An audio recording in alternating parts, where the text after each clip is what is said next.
오늘 소요리문답 31문인데요. 같이 한번 살펴보겠습니다. 자, 우리 29문에 보게 되면 그리스도께서 이루신 구원이 어떻게 우리에게까지 오게 되었는가? 그리스도께서 성취하신 구원이 어떻게 나에게 오게 되었는가? 누가 적용하신다 그랬어요? 성령이 그렇게 나에게 적용하신다.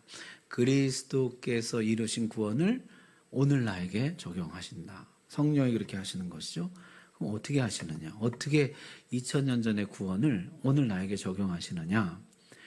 효력 있는 부르심으로써 우리를 불러서 그리스도와 뭐하게 하신다고요?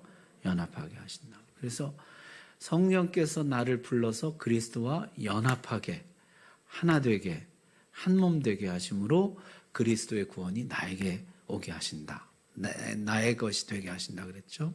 오늘 31문은 그 효력 있는 부르심이 뭐냐 도대체. 효력 있는 부르심이 뭐길래 그리스도께서 나와 연합하게 만들 수 있느냐 하는 것이요.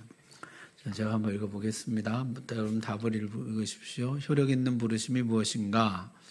효력 있는 부르심은 하나님의 신이 하시는 일이니 죄와 비참을 깨닫게 하시고 또 우리의 마음을 밝혀 그리스도를 알게 하시고 우리의 의지를 새롭게 하시고 우리를 권하사 능히 복음 중에 값없이 주시는 예수 그리스도를 믿도록 하시는 것이다. 아멘. 죄송합니다. 노안이 와가지고 저 글씨가 잘 안 보이네요. 자, 효력 있는 부르심이 무엇이냐?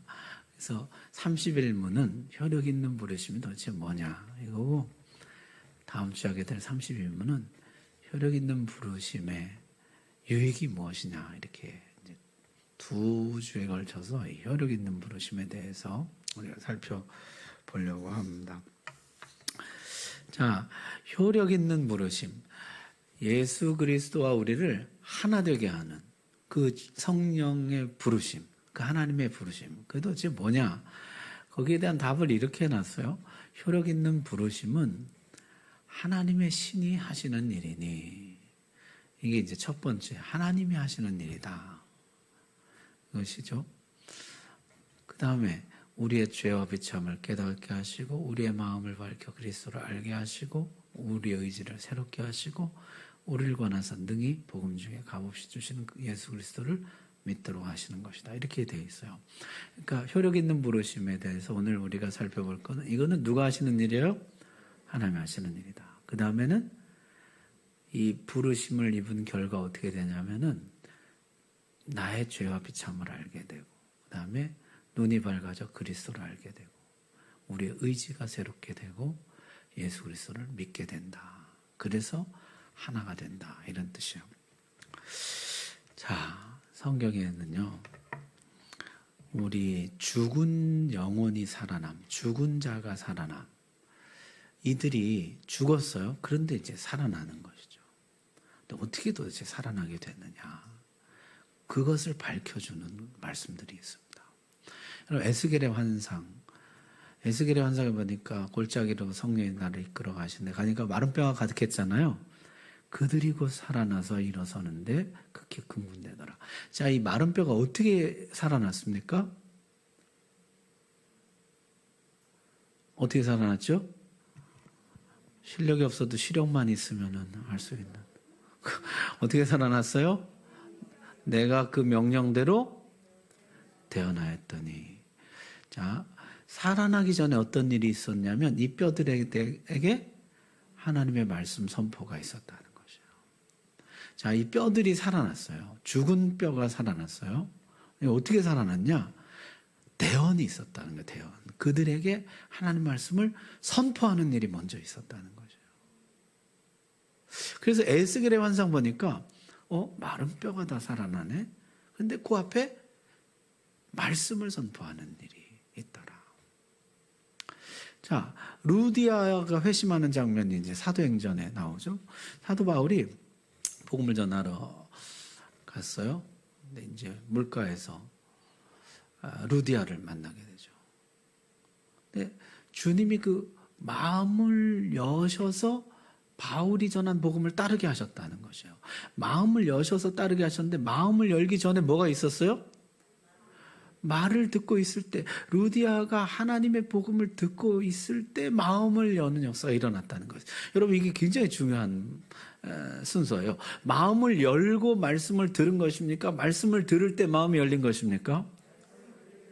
말씀을 들을 때 마음이 열렸다는 것이에요. 마음이 열리기 전에 어떤 일이 있었냐면 말씀의 선포가 있었다는 것이에요. 그래서 아까 에스겔의 환상에서도 살아나기 전에 말씀의 선포가 있고, 여기 보면은 마음이 열리기 전에 말씀의 선포가 있어요. 그래서 말씀의 선포가 있고 마음이 열리고 그 말씀을 받아들이는 일이 일어나게 되는 것이죠. 자, 그 다음에도 보게 되면요, 야고보서에도 있습니다. 우리 이거 암송했던 건데 우리 같이 한번 읽어볼까요? 시작. 그가 그 피조물 중에 우리로 한 첫 열매가 되게 하시려고 자기의 뜻을 따라 진리의 말씀으로 우리를 낳으셨느니라. 아멘. 우리를 뭘로 낳으셨어요? 말씀으로, 진리의 말씀으로 낳으셨다는 것이에요. 우리가 낳음을 받은 후에 말씀을 알게 된 것이 아니라 낳는데 무엇으로 낳음을 얻게 되었냐면 말씀으로 낳음을 얻게 되었다는 것이에요. 말씀으로 우리가 나음을 얻었느니라, 말씀으로 우리가 생명을, 새 생명을 얻었느니라, 이렇게 선포하고 있습니다. 따라서 살아나기 전에, 마음을 열기 전에, 우리가 나음을 받기 전에, 새 생명을 얻기 전에 먼저 말씀 선포하는 일이 있었다는 것이죠. 베드로의 권면도 똑같습니다. 여러분 같이 한번 읽어보시겠어요? 시작. 너희가 거듭난 것은 썩어질 씨로 된 것이 아니요 썩지 아니할 씨로 된 것이니 살아있고 항상 있는 하나님의 말씀으로 되었느니라. 아멘. 거듭난 것은 뭘로 된 것이에요? 하나님의 말씀으로 된 것이에요. 말씀으로 너희가 거듭나게 되었다. 이렇게 이제 분명하게 선언하는 것이죠. 너희가 거듭난 것은 하나님 말씀이 너희를 거듭나게 하였다. 이런 것이죠. 여러분, 거듭난 다음에 말씀을 받은 것이에요? 말씀을 받고 거듭난 것이에요? 그래서 이 성경의 순서가요, 항상 보게 되면 말씀의 선포가 있고 살아나고, 말씀의 선포가 있고 마음이 열리고, 말씀의 선포가 있고 새 생명을 얻고, 말씀의 선포가 있고 거듭나는 것이에요. 그래서 성경을 우리가 살펴보니까 항상 새 생명이 잉태되고 새 생명이 출생하고 새 생명을 얻는 거, 우리가 성경이 말하는 거듭남, 중생 전에는 항상 말씀의 선포가 먼저 있다는 것이에요. 그래서 이 살아남 전에 말씀의 선포가 있다. 그래서 이 말씀의 선포를 뭐라 그래요? 하나님의 부르심이라 이렇게 하는 거죠. 하나님의 부르심. 하나님이 나를 부르는데 어떻게 부르느냐면 하나님 말씀을 듣게 하심으로 나를 부르신다는 거죠. 여러분 가만 보세요. 하나님이 루디아를 부르실 때 어떻게 부르세요? 말씀을 듣게 하시는 것이에요. 하나님이 바울을 부르실 때 말씀을 듣게 하시는 것이에요. 하나님이 모든 사람을 부르실 때 하나님 말씀을 듣게 하시는 것이에요. 자, 그래서 여러분 이거 두 개씩 넘어가. 앞으로 하나. 네. 이거 생각나세요? 소중해신 칭수 성견령. 이게 구원의 순서라 그랬잖아요. 소명, 중생, 회개, 신앙, 칭의, 수양, 성화, 견인, 영화 이렇게 9단계인데 거기 보면 제일 먼저 뭐가 있어요? 소명. 이게 뭐예요? 복음을 들음이에요. 복음을 들음. 하나님의 부르심. 하나님이 부르심. 그 다음에 소명 다음에 뭐가 있어요? 중생, 거듭남이에요. 이게 살아남이에요. 살아남. 거듭남. 그래서 우리 구원의 순서를 보게 되면요, 거듭남, 중생, 살아남, 새 생명을 얻음. 전에는 항상 뭐가 있냐면 복음의 선포가 있어요. 말씀의 선포. 하나님의 부르심이 있다고요. 부르심. 그래서 이게 굉장히 중요한 것이 뭐냐면 내가 하나님께 왔습니까? 하나님 나를 부르셨습니까? 그래서 우리 구원의 순서는 이거부터 먼저 정리하고 가자는 거죠. 내가 하나님께 나왔느냐? 하나님 나를 불렀느냐? 여기에서 우리는 뭘 고백하는 거예요? 하나님 나를 먼저 부르셨다는 것이에요. 하나님 나를 부르셨다. 거기서부터 우리 구원의 여정은 시작되는 것이에요. 자, 중생부터 시작하면은 이제 뭐가 문제가 되냐면요. 이제 내가 거듭나서 이제 하나님 말씀을 듣게 된 사람은 이제 내가 하나님을 거부할 여지가 생기는 것이에요. 자, 하나님이 불러서 거듭나게 된 사람은요, 이 사람은 자기가 시작한 게 아니라 이 구원의 역사를 누가 시작한 거예요? 하나님이 시작. 사실 에베소서에 보면 창세전에 예정하시고 작정하셨잖아요. 작정하고 예정한 자들을 부르시는 것이잖아요. 자, 하나님의 부르심으로부터 더 올라가면 예정으로부터 시작된다. 하나님이 나를 정하시고 부르시는 것으로부터 시작된다는 것이 우리 구원의 절대적인 안정감을 주는 것이에요. 구원의 확신이라는 것은 이거예요. 내가 마음이 굉장히 견고해서 나는 절대 안 의심 안 해. 이것이 아니에요. 나는 언제든지 흔들릴 수 있지만은 이 구원을 시작하신 분이 누구예요? 하나님이시기 때문에 이 구원은 결코 취소, 변경되지 않는다. 그것이 구원의 견고함인 것이에요. 그래서 자, 내가 만약에 내가 시작했어요. 그러면 이게 내가 중단할 수도 있고 내가 거부할 수도 있고 그렇잖아요. 그러니까 이게 내가 시작했다 그러면 여기서부터는 이제 우리의 신앙생활이 구원을 유지하기 위한 몸부림이 되는 것이에요.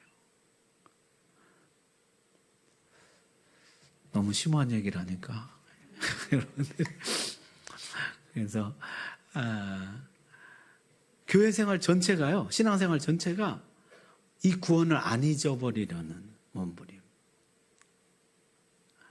되는 것이, 심지어 매 안 맞으려는 몸부림. 사실 그러면 구원 신앙생활이라는 게 얼마나 참 비참해요. 야단 안 맞으려고 하는 거잖아요. 혼 안 나려고. 그래서 이게 우리 이 구원의 순서는요, 시작부터 성경에 이렇게 말씀하고 있어요. 네가 시작한 거 아니다. 하나님 불러서 시작된 일이야. 하나님이 불러서 시작된 일, 아까 효력 있는 부르심이라 그랬는데 하나님 불러서 시작된 일은 결코 실패하지 않는다, 이런 뜻이에요. 효력 있는 부르심이라는 것이에요. 하나님이 시작하신 일은 결코 실패하지 않는다. 그게 우리 구원의 기본 전제예요. 따라서 우리 신앙생활은 뭐예요? 우리 신앙생활은 구원을 유지하기 위한 몸부림이 아니라 나를 불러주신 하나님께 대한 감사의 생활인 것이에요. 그래서 나의 구원 생활 전체는, 신앙생활 전체는 하나님께 대한 감사와 찬양으로 이루어져 있어요. 그래서 이게 뭐 이렇게 하나님으로부터 버림받지 않기 위한 몸부림이 아니에요. 어떻게든 예쁜 짓을 해서 하나님 눈밖에 안 나려는 그런 몸부림이 아니고 나를 불러주신 하나님에 대한 감사, 찬양, 그것이 우리 전체 삶을, 전체 신앙생활을 유지하고 있는 거죠. 자, 다시 우리 한번 좀 살펴봅시다. 누가 도대체 부르시냐? 성경에 이렇게 말씀합니다. 고린도전서에 보니까 너희를 불러 그의 아들 예수 그리스도 우리 주와 더불어 교제하게 하신 하나님은 미쁘시도다. 누가 불렀어요? 왜 이렇게 갑자기 자신이 없으세요? 자, 누가 불렀어요? 너희를 불러서 그리스도와 교제하게 하시는 누구예요? 하나님. 하나님이 우리를 불렀다는 거죠. 성부 하나님이 우리를 부르셨다. 성경이 그렇게 말씀합니다. 여러분, 하나님이 나를 부름으로 나의 구원이 시작되고 나의 신앙생활이 시작된 것을 믿으시기 바랍니다. 거기서부터 우리 신앙생활에 견고한 기초가 생기는 것이에요. 자, 여러분, 이렇게 생각하시면 안 돼요. 어느 날 내가 친구가 가자 그래서 뭐 누가 믿는 집에 태어나서 어쩌다가 내가 교회 나오게 됐어. 이것은 이제 하나님을 잘 모르는 것이에요. 하나님이 나를 누구를 통해서, 친구를 통해서, 부모님을 통해서, 이웃을 통해서, 복음 전도자를 통해서 나를 부르신 것이에요. 나를 불러서 하나님을 믿게 하는 것이, 그리스도를 믿고 그리스도와 교제하게 하셨다. 자, 주님은 이렇게 말씀하셨어요. 수고하고 무거운 짐진 자들아 다 내게로 오라. 내가 너희를 쉬게 하리라. 누가 부르시는 것이에요? 예수 그리스도께서 부르시는 것이에요. 성자가 우리를 부르시는 것이에요. 자, 성령 하나님이 또 우리를 부르십니다. 그 밑에 말씀 보세요. 내가 아버지께로부터 너희에게 보낼 보혜사. 제 얼굴을 지어주시고 말씀을 보여주세요. 내가 아버지께로부터 너희에게 보낼 보혜사, 곧 아버지께로부터 나오시는 진리의 성령이 오실 때 그가 나를 증언하실 것이요. 누가 증언하시는 것이요? 성령이 그리스도를 증언하심으로 우리를 부르시는 것이에요. 자, 그래서 성경에 보게 되면은 누가 우리를 부르는 것입니까? 삼위일체 하나님이 우리를 부르시는, 삼위 하나님이 우리를 부르신다는 거죠. 그래서 나의 구원은 성부와 성자와 성령께서 나를 부르심으로 시작된 것이에요. 하나님이 나를 부르시고 그리스도께서 나를 부르시고 보혜사가 나를 부르셔서 구원을 시작하셨다는 거죠. 자, 그래서 우리가 먼저 이것부터 고백하는 것이 가장 중요하다. 이런 것이 구원에 있어서 가장 중요한 것은 그리스도께서 이루신 구원을 성령이 나에게 적용하시는데 어떻게 적용하시는 거예요? 삼위 하나님이 나를 불러서 자, 아직 원수 되었을 때, 하나님과 내가 아직 원수 되었을 때 내가 자발적으로 하나님께 나온 것이 아니에요. 내가 생각해 보니까 그래도 기독교가 난 것 같아서 내가 온 것이 아니에요. 하나님이 나를 불러서 내가 나오게 된 것이에요. 하나님 나를 불러서. 자, 그래서 성경은 부르심은 하나님 하시는 일이다. 디모데서 1장 9절 말씀 같이 읽어봅시다. 시작. 하나님이 우리를 구원하사 거룩하신 소명으로 부르심은 우리 행위대로 하심이 아니요 오직 자기의 뜻과 영원 전부터 그리스도 예수 안에서 우리에게 주신 은혜대로 하심이라. 아멘. 하나님이 우리를 부르심은 뭐대로 하신 것이 아니에요? 우리의 행위대로 하신 것이 아니에요. 하나님이 우리의 행위를 보고 부른 것이 아니라는 것이에요. 하나님이 하나님의 뜻대로 우리를 부르신 것이에요. 그래서 이것이 나의 어떠함에 영향받지 않는다는 뜻이에요. 나의 어떠함 때문에 부르신 것이 아니기 때문에 나의 어떠함 때문에 하나님이 부르심을 취소하지 않는다는 뜻이에요. 자, 내가 같은 죄를 너무나 자주 반복해요. 하나님이 이건 도저히 안 되겠다. 그래서 부르심을 취소했어요. 맞아요? 틀려요? 틀리다는 것이. 그런 일은 있을 수가 없다는 것이죠. 하나님의 부르심은 실패와 후회가 없다. 하나님은 반드시 그 부르심이 효력 있게 만드신다. 그게 효력 있는 부르심이라 이런 뜻이에요. 여러분, 하나님이 한번 부르신 사람은 절대로 중간에 포기하지 않고 중간에 탈락하지 않고 끝까지 구원의 완성까지 하나님이 책임지고 이끌어 가시는 줄 믿습니다. 그것이 효력 있는 부르심이에요. 그래서 거기에 하나님이 우리를 구원하사 거룩하신 소명으로 부르심은 우리의 행위대로 하심이 아니요 오직 자기 뜻과 영원 전부터 그리스도 예수 안에서 우리에게 주신 은혜대로 하심이라. 자, 하나님이 부르셨다. 내가 간 것이 아니라 하나님 부르셨다. 이게 이제 구원의 시작이라 했죠. 그럼 어떻게 부르시느냐? 첫 번째는요, 사물을 통해 부르십니다. 그래서 시편에 보니까 하늘이 하나님의 영광을 선포하고 궁창이 그의 손으로 하신 일을 나타내는도다. 로마서에서 뭐라고 그랬어요? 그가 만드신 만물의 하나님의 영광과 신성이 분명하게 보여서 알려졌다.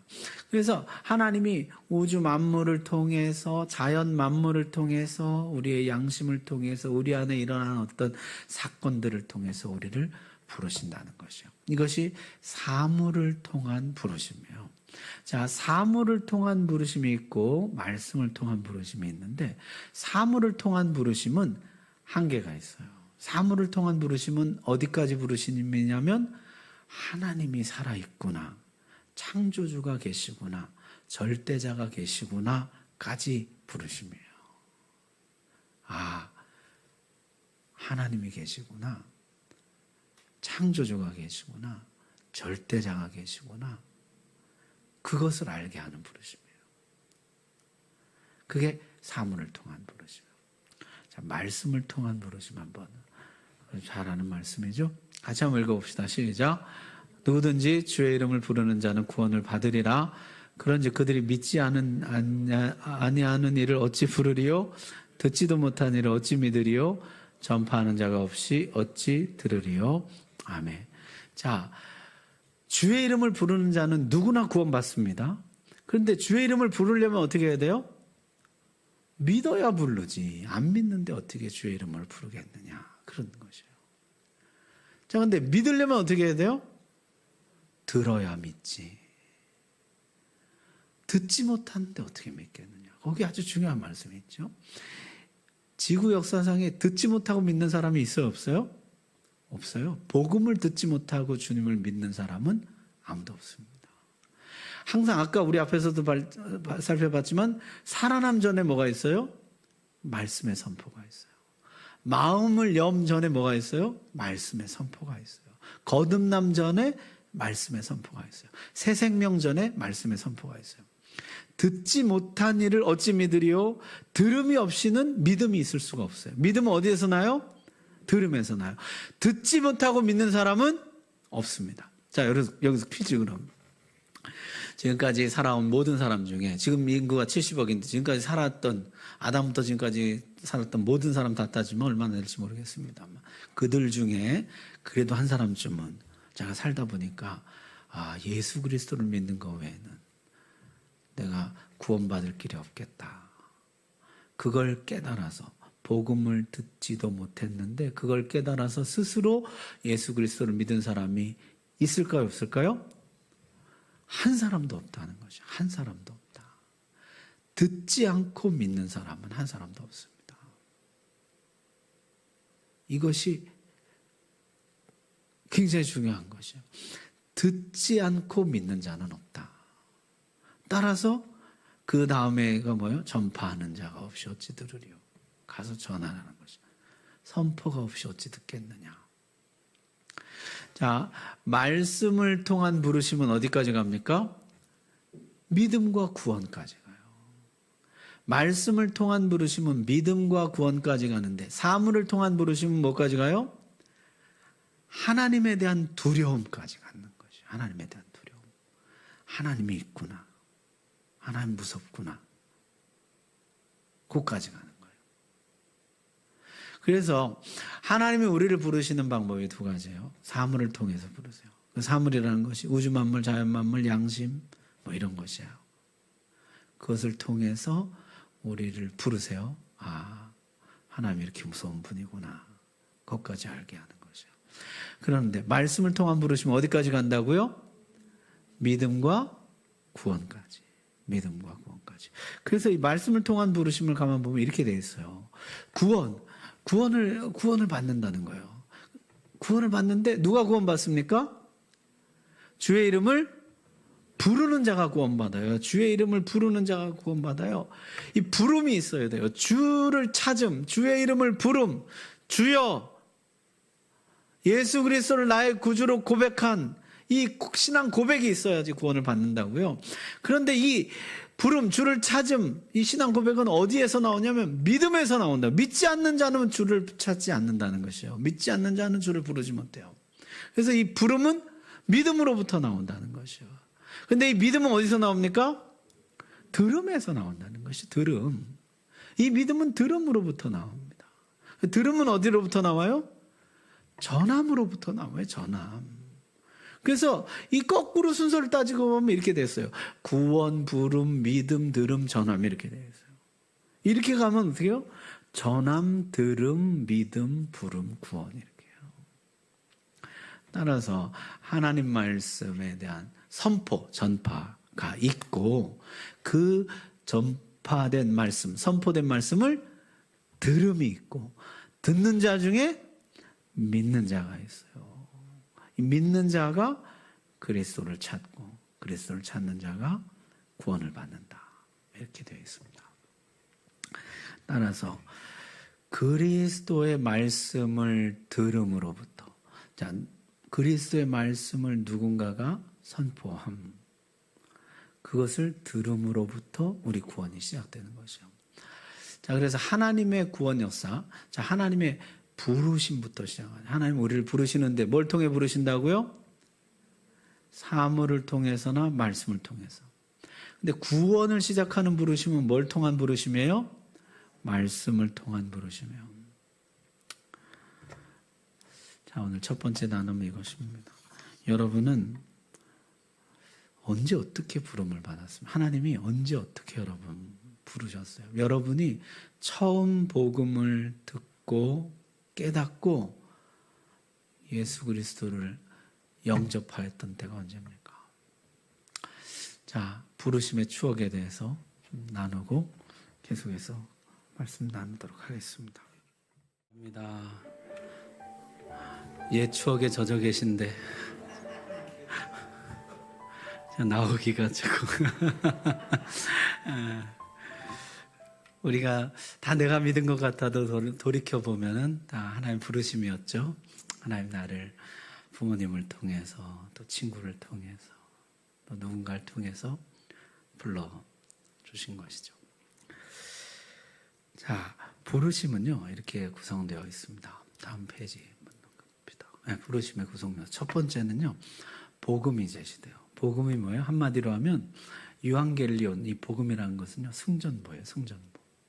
예수 그리스도께서 이기셨다 이런 거. 예수께서 이기셨다. 그게 복음이에요.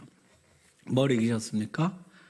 죄를 이기고 사망을 이기고 마귀를 이기고, 이게 승전보예요. 예수 그리스도께서 죄의 권세, 사망, 죽음의 권세, 마귀 권세를 이기셨다.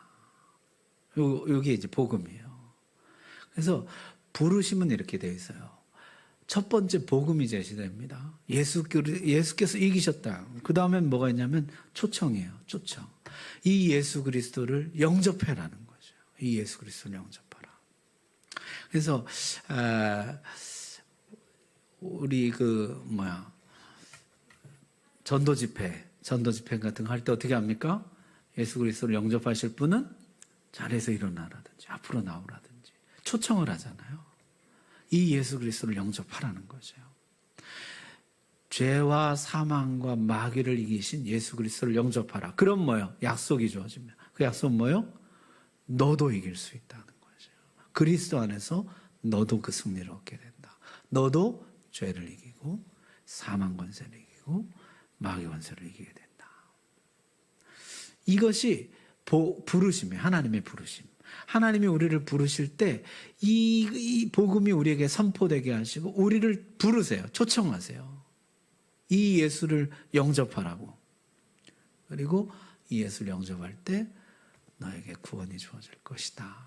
너도 승리하게 될 것이다. 이런 약속이 주어지게 된다는 것이죠. 그래서 이 부르심이라는 건 이렇게 세 가지로 구성되어 있어요. 복음을 듣게 하시고 우리를 영접하도록 초청하시고 그 다음에 약속을 제시해 주시는 것이에요. 자, 그 다음에 이 부르심의 특징. 첫 번째는 보편적 부르심이다. 이건 뭐냐면은 하나님이 특정 사람에게만 복음을 듣게 하지 않고 모든 사람에게 듣게 하신다 이런 뜻이에요. 여러분 예수님이 그 씨 뿌리는 비유하시는데 옥토에만 뿌리나요? 길가에도 뿌리나요? 길가에도 뿌려요. 이게 밭을 가리지 않고 뿌려요. 그러니까 주님이 예쁜 애들만 따로 복음을 듣게 하지 않고 모든 사람에게 복음을 듣게 하신다 이런 뜻이에요. 보편적인 부르심이에요. 두 번째는 뭐냐면은 진실한 부르심이에요. 복음을 보편적 부르심에서 그래서 전도자, 제 이름이 생각 안 나는 그 사람이 그런 얘기를 해서 하나님이 구원받을 사람 등에다가 줄을 그어놨더라면은 나는 사람마다 등을 보고 다녔을 것이다. 하나님 그렇게 하지 않으셨기 때문에 나는 모든 사람에게 복음을 전한다. 그런 유명한 얘기를 했어요. 보편적인 부르심. 모든 사람에게 복음을 전한다는 거죠. 두 번째는 진실한 부르심이에요. 진실한 부르심 뭐냐면은 복음을 전하면서 나 복음 전했다. 이제 네 책임이야. 그렇게 면피용으로 하나님이 전하진 않으시고 복음을 주실 때 하나님의 마음은 진실하다는 것이에요. 그 진실함은 뭐예요? 우리가 구원받기를 원하는 마음이시다. 그런 것이에요. 하나님이 복음을 우리에게 전해 주실 때, 복음을 전하실 때 그 하나님의 마음은 우리가 구원받기를 원하는 마음이다. 그런 뜻이에요. 그래서 심지어는 이런 사람들도 있어요. 하나님이 복음을 전해주면서 사실 하나님의 마음은 우리를 구원하고 싶지 않은데 복음 전했다 이런 것 때문에 했다는 것이. 예를 들면은 요나 선지자요. 요나 선지자 그 3일 되는 니느웨 성을 반나절 만에 갔다 그러잖아요. 이게 완전 책임 면평이죠. 나 전했다는 것이죠. 근데 하나님 어떻게 합니까? 부흥을 일으키잖아요. 그 가운데. 그래서 하나님의 부르심은 진실한 부르심이다. 하나님이 복음을 전해주면서 믿지 않기를 바라면서 전해주신 하나님 그런 분이 아니죠. 나중에 가서 또 하겠지만 하나님 율법을 주시면서 얘네들이 못 지킬 거야, 안 지키기를 바라는 마음으로 주신 것이 아니라는 것이. 하나님은 율법을 주실 때 우리로 하여금 지키기를 원하는 마음으로 주셨다. 자, 그건 나중에 또 합시다. 자, 그래서 진실한 부르심이다. 그런 부르심의 특징입니다. 자, 그 다음에 부르심의 결과. 이제 오늘 아까 우리가 소위 말하면 답에서 본 것이 첫 번째는 죄와 비참을 깨닫는다. 내 죄의 상태와 비참한 상태를 깨달아요. 아까 복음의 제시, 예수 그리스도가 이겼다 그랬는데 뭘 이기셨다 그랬죠? 죄와 사망과 마귀. 내가 복음을 듣는 순간 뭘 깨닫냐면 내가 죄와 사망과 마귀 권세 아래에 놓여 있는 비참한 인생이라는 걸 깨닫게 됩니다. 그래서 자기 자신을 자각하게 되는 거죠. 실상을 깨닫게 되는 것이. 내가 이 새가 사냥꾼의 올무에 잡힌 것처럼 벗어날 수 없는 죄에 걸려 있다는 것을, 내 스스로는 여기 벗어날 수 없다는 것. 사망의 두려움에서 내가 이 사망의 권세, 죽음의 권세에 붙잡혀 있다는 것을 내가 알게 돼요. 내가 마귀의 권세에 붙잡혀 있다는 것을 알게 돼요. 자신의 비참한 실상을 깨닫게 됩니다. 자, 두 번째는요, 마음을 밝히셔서 그리스도를 보게 하신다는 거죠. 자, 복음을 듣는 순간, 지금까지는 내가 내 죄를 깨닫지 못했어요. 이제 나를 깨달았어요. 내가 어떤 사람인지, 나의 실상이 어떤지, 지금 죄와 사망과 마귀의 올무 아래 붙잡혀 있는 나를 보게 되고, 그 다음에는 눈을 들어서 그리스도를 보게 된다는 것이에요. 복음을 들은 결과 눈을 들어서 이제 그리스도를 보게 됩니다. 지금까지 보지 못했던 그리스도, 우리의 소망이신 그리스도를 보게 된다는 거죠. 자, 그 다음에는 의지가 새로워져서 그리스도를 믿고자 하는 마음을 하나님 주신다는 것이에요. 아, 저분이 소망이구나. 나도 저분을 붙잡아야지. 나도 저분을 믿어야지. 그리스도를 붙잡을 의지를 하나님이 우리에게 허락해 주신다는 거죠. 전에는 우리의 의지가 죄로 오염돼 버렸죠. 그래서 죄지을 의지가 가득해요. 선한 의지는 전혀 없습니다. 근데 이제 복음을 들을 때 우리 안에 의지가 새로워진다는 것이죠. 자, 마지막에 예수 그리스도를 믿게 된다는 것이요. 자, 복음이 선포되면 이런 일이 일어납니다. 복음이 선포되면은 하나님이 우리를 부르시잖아요. 하나님이 우리를 부르시면은 우리 안에 어떤 일이 일어나냐면 첫 번째, 죄와 비참을 깨닫게, 내 자신의 실상을 깨닫게 돼요. 근데 전에는 내가 그냥 돈 벌고 사회생활하고 가정 유지하고 내가 이렇게 사는 줄 알았는데 복음을 듣고 나면 내가 죄와 사망과 마귀 권세 아래 붙잡힌 인생이라는 것을 비로소 깨닫게 되는 것이죠. 두 번째는 마음이 밝아져서 그리스도를 보게 돼요. 구원자가 있음을 보게 됩니다. 거기로부터 해방시켜줄 구원자가 있음을 보게 되고, 세 번째는 우리의 의지를 새롭게 해서 그분을 따를 마음을, 따르고자 하는 의지를 하나님 주시고, 그 다음에 예수 그리스도를 믿게 하신다. 자, 죄와 비참을 깨달음. 오순절 이후에 베드로가 설교할 때죠. 그들이 이 말 듣고 마음에 찔려 베드로와 다른 사도들에게 물어이르되 형제들아 우리가 어찌할꼬. 자, 자신들이 죄와 사망과 마귀 권세에 붙잡혀서 메시아를 죽였다는 사실을 깨닫게 되죠. 그것이 조상 대대로 내려온 자기들의 악한 본성이라는 것을 깨닫게 돼요. 너희 조상 중에 선지자를 죽이지 않은 사람 누가 있느냐. 그것이 우리의 오랜 악한 본성임을 깨닫게 됐다는 것이에요. 마음에 찔려. 그러면 우리가 어찌할꼬 이렇게 했다는 것이죠. 이게 복음이 선포될 때 나타나는 일이에요.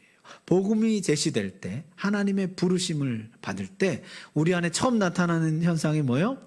자기의 죄와 비참을 깨닫는 것이에요. 여러분, 우리 이제 조금 있으면 다니엘 기도회 하는데, 작년에 다니엘 구도회 때 혹시 그분 생각나세요? 자기 누나가 장애인이었는데 그 누나를 자기가 막 구타하고 죽으라 그러고, 자기가 너무 속상한 날 집에 들어왔는데 그 누나가 여전히 뭐 똥오줌 싸고 막 이런 걸 보고 죽으라고 막 자기가 그렇게 때려 그랬는데, 그걸 자기가 지금까지 잊고 지내왔는데, 복음을 들을 때, 네가 죄인이라는 말을 들을 때 그게 탁 떠오르더라는 것이죠. 아무도 모르는 거, 자기만 아는 것이죠. 그리고 그 장애인 누나는 조금 있다가 돌아가셨어요. 지금 아무도 모르는, 자기만 아는 건데 그 숨길 수는 없는 자기의 죄잖아요. 자기의 진짜 모습. 복음을 들을 때 그게 깨달아지더라는 것이에요. 그리고 하나님 앞에 회개하면서 주님을 믿게 됐다. 그런 간증을 할 때 작년에 제가 하는 걸 인상 깊게 들었는데요. 그렇죠. 내가 복음을 들을 때요, 전에는 꽤 괜찮게 내가 뭐 잘 살고 있다고 생각을 하는데, 복음 앞에 서면은 내 죄와 비참을 깨닫게 됩니다. 마음의 찔림을 받는 거죠.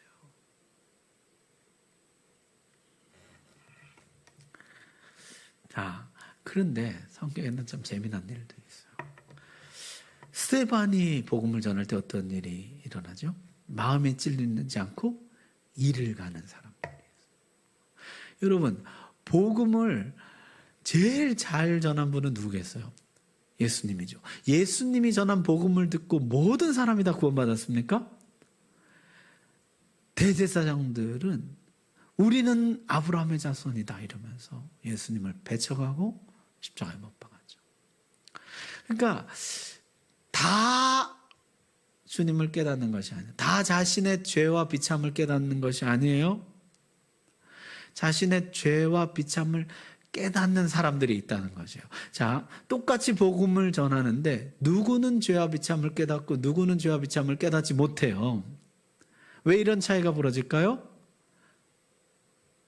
하나님이 택한 자에게 효력 있는 부르심으로 부르신다는 거죠. 성령께서 그에게 그 말씀을 듣고 죄와 비참을 깨닫게 하신다는 거죠. 자, 요거는 이제 우리 또 다 나중에 조금 더 가서 자세히 하도록 합시다. 성령께서 나로 하여금 죄와 비참을 깨닫게 하신다. 자, 두 번째, 마음을 밝히시는 것이죠. 그래서 성령께서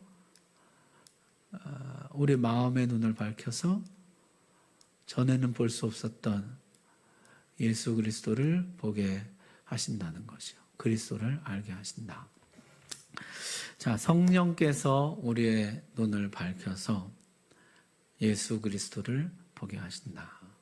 그래서 이 하나님이 우리를 부르실 때 동시에 나타나는 두 가지 일이 뭐냐면요, 나를 보게 되고 그리스도를 보게 되는 거죠. 이 두 가지 일이 동시에 일어나요. 여러분, 이제 나만 보게 되면 어떤 일이 일어나게 됩니까? 나만 보게 되면은 비관주의에 빠지는 거죠. 염세주의. 인간이 싫어지고 모든 인간이 다 똑같이 악하고 사람 없는 곳에 가서 살고 싶고 뭐 이런 사람이 싫어지고, 그 중에 제일 싫은 게 누구예요? 나. 잘하시네. 나. 내가 제일 싫은 거예요. 내가 제일. 인간이 싫어지는데 그 중에 내가 제일 싫어지는 거예요. 왜냐하면은 인간 중에 내가 제일 잘하는 인간이 누구예요? 나잖아요. 나라는 인간. 그 인간의 악함을 제일 내가 많이 경험한 대상은 사실 나 자신이거든요. 인간이 그냥 너무너무 싫어지, 몸서리지게 싫은 것이에요. 자, 그런데 이게 자기만 보는 사람이에요. 그리스도를 못 보고 자기만 보는. 복음이 전해지면 그렇게 일어나지 않고 어떻게 해요? 첫 번째 자신을 보지만 그 다음에 동시에 그리스도를 보게 된다고요. 여러분, 이것이 소망인 줄로 믿습니다. 자기만 보는 것은 절망이에요. 절망. 그리스도를 봐야 돼요. 그리스도를. 그래서 마음을 밝혀서 그리스도를 보게 한다는 것이죠. 자, 그 다음엔요, 하나님이 우리에게 새로운 의지를 줘요. 우리 속에 이 세 사람에게 새 의지를 줘요. 그래서 우리로 하여금 내가 하나님을 섬겨야 되겠다. 내가 이 예수 그리스도를 붙잡아야 되겠다. 예수 그리스도께로 가야 되겠다 하는 의지를 준다는 거죠. 그런 마음이 일어난다는 것이에요. 이런 마음은 인간 본성에서 일어나는 것이 아니죠. 성령께서 우리에게 주시는 것이에요. 그래서 나를 깨닫고 그리스도를 깨닫고 그리스도께로 가야 되겠다는 의지를 우리에게 주신다는 것이에요. 탕자가 일어나서 아버지께로 돌아가야 되겠다 하는 그 의지가 생기는 것처럼 일어나서 내가 그리스도께로 가야 되겠다는 의지가 생기고 마침내 그 그리스도를 믿게 되는 것입니다. 우리의 마음을 열어주셔서 그리스도를 믿게 되는 것이죠. 자, 그래서 성경에 의하면 그리스도를 믿는 것은 나의 공로예요? 하나님의 은혜예요? 하나님의 은혜예요. 그래서 믿음도 우리의 공로가 아니에요. 여러분, 믿음을 공로로 하면요, 믿음의 크기 이제 싸움. 누구 믿음이 더 크냐? 그것이 아닌 것이죠. 어거스틴의 말처럼 너에게 준 은혜를 그 사람에게 줬으면 그 사람은 성자가 됐다. 네가 받은 은혜가 더 클 뿐이지 네 믿음이 큰 게 아니에요. 네 공로가 큰 게 아니에요. 그래서 이게 하나님의 은혜라는 것이에요. 믿음조차 하나님의 은혜다. 그것이 이제 부르심에서 구원의 기초에서 시작하는 것이죠. 자, 성경에 보면요, 듣기는 들어도 깨닫지 못한 효력 있는 부르심을 받지 못한 사람들에 대한 이야기가 성경에 나오죠. 아까 그 대제사장들을 비롯해서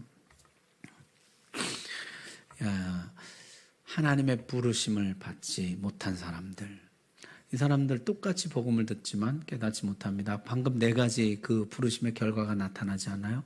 죄와 비참을 깨닫지도 못하고 그리스도를 깨닫지도 못하고 그리스도께 가고자 하는 의지가 생기지도 않고 그리스도를 믿지도 않습니다. 그래서 그러면 왜 누구는 믿고 누구는 안 믿고, 왜 누구는 그런 결과가 나타나고 누구는 그런 결과가 나타나지 않느냐? 성령이 그렇게 하신다는 것이죠. 성령이 택한 자들에게 효력 있는 부르심을 주신다는 것이에요. 자, 효력 있는 부르심, 성령의 행하심 우리 또 차차 하도록 하고요. 오늘 마지막 나눔은 이것입니다. 내가 예수 그리스도를 믿은 것은 효력 있는 부르심 때문입니다. 그렇다면은 우리 신앙생활의 유일한 자랑은 무엇이어야 하겠습니까? 무엇이어야 할까요? 예수 그리스도의 은혜, 하나님의 은혜, 그것이 우리의 자랑이어야 하는 것이죠. 마귀는 이제 여기에서 우리를 속인다는 것이에요. 우리 믿음을 과장해요. 그래서 마치 믿음이 나의 공로인 양,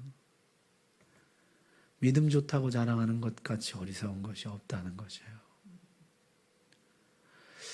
믿음 좋은 것은 그리스도를 자랑할 거리가 되는 것이지 나를 자랑할 거리가 되는 것이 아니에요. 하나님의 은혜를 자랑할 거리가 되는 것이지 나를 자랑할 거리가 되는 것이 아니에요. 그래서 나는 주로 무엇을 자랑하는가? 한번 시간에 좀 나눠보기 원하는데요. 시간이 좀 많이 갔는데 대부분 우리 자랑 뭐 자랑하세요?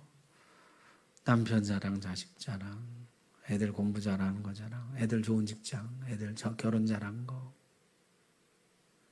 우리 평생이 자랑으로 살아요. 하여튼 그런 자랑들이잖아요. 이게 우리가 얼마나 속고 있는 것인가. 우리 평생 자랑 무엇이어야 되는가. 나는 주로 무엇을 자랑하는, 요즘 나의 자랑은 무엇인가 한번 같이 좀 나눠보고 오늘 마치도록 하겠습니다. 자랑할 거 많으신데 끊어서 죄송합니다. 오늘 좀 늦어서 죄송하네요. 특히 우리 허리 아프신 권사님께 죄송합니다. 전에 제가 한번 집에 와서 혼났는데 늦게 끝나면 권사님들 허리 아프시다고 빨리 끝내라고 그랬는데 죄송합니다. 자, 우리가 이제 자랑할 게 많죠. 자랑은요, 그 사람의 가치관을 반영합니다. 그 사람이 뭘 가치 있게 여기느냐. 근데 사실 우리 평생의 세상 자랑이에요. 아이들 뭐 자랑합니까? 부모 자랑. 우리 엄마 뭐 어떻고, 우리 아빠 어떻고. 평생 이제 아이들 그거 자랑하고, 학교 다니면서 또 뭐예요? 어디 사는 거 자랑하고, 공부 잘하는 거 자랑하고, 어느 학교 가는 거 자랑하고, 직장 어디 가는 거 자랑하고, 결혼 잘한 거 자랑하고. 이제 그 다음에는 이제 이제 부모님들은 이제 부모가 되면 자식 자랑하고, 나이가 드시면 이제 양로원도 자랑하시고, 우리 양로원 얼마 좋은지 알아? 이러면서. 그런데 우리가 세상 자랑이 많죠. 그것을 우리가 그만큼 가치 있게 여긴다는 뜻이죠. 심지어 이제 신앙생활 안 해도 그런 거 많습니다. 제가 전에 한번 말씀드렸던가요? 제가 만난 어떤 목사님은 명함에 자기가 40일 금식기도 몇 회 했다고 써갖고 다녀요. 그 그리스도를 드러내려는 거예요? 자기를 드러내려는 거예요? 그러니까 이게 자랑이에요. 또 하나의 자랑이죠. 이게 그리스도의 자랑. 여러분, 만약에 제가 설교 자랑한다. 설교 자랑은 예수님 자랑이에요? 자기 자랑이에요? 그게 또 크게 말씀하세요. 네. 그건 자기 성취, 자기 능력에 대한 자랑인 것이죠. 그래서 신앙생활도요, 이게 교묘한 자랑도 되게 많아요. 그래서 바울이 뭐라 그랬습니까? 나도 자랑할 거 많다. 난지 8일 만에 집안 좋고, 학벌 좋고, 열심히 있고, 율법에 의로는 흠이 없고, 이런 자랑할 거 많지만, 그러나 내게는 이제 예수 그리스도의 십자가밖에는 자랑할 것이 없나니. 이것이 이제 가장 고귀한, 나머지는 다 배설물로 여긴다. 이제 이렇게 얘기하잖아요. 그건 무슨 뜻이냐면 가치관이 바뀌었다는 거죠. 내가 죄와 비참으로부터 벗어나서 예수 그리스도 안에서 참된 기쁨과 소망을 누리고 살아가는 이것이 가장 귀하다. 이것을 전하는 것이 가장 귀하다. 그것을 이제 자랑한다는 거죠. 여러분, 우리의 가치관이 바뀌길 바랍니다. 기도합시다.